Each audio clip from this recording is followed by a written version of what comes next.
đường nhang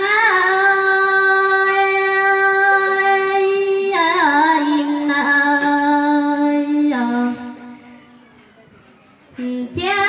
quê bay chia đi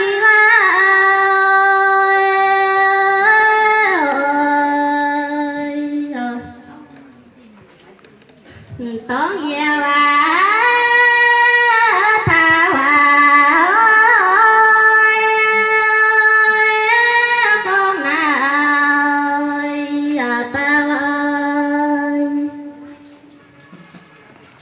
tiêu tiếng bé tu na kia na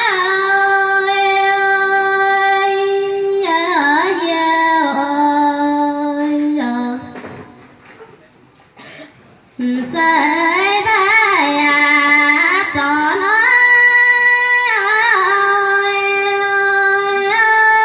xin nào mà nhàn bé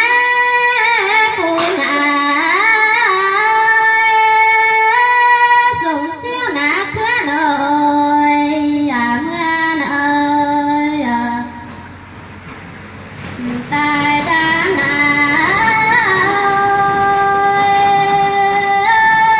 quê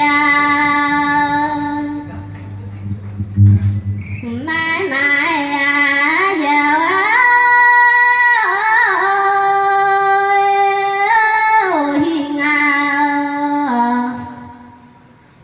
hiền ơi tiếng má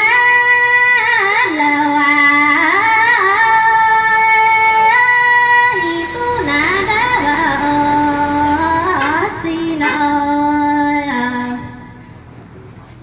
nhà mà hô vào in nào khi liêu bao giá nói gần nào tông bè na bè na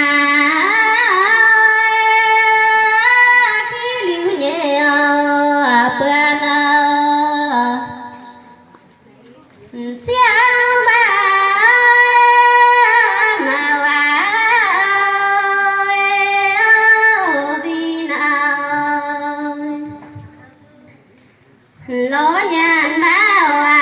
mai ớt bè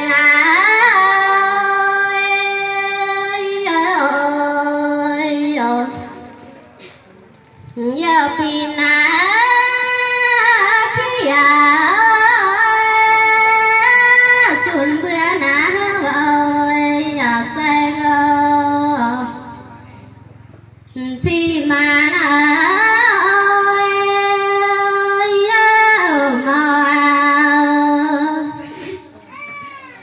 con cha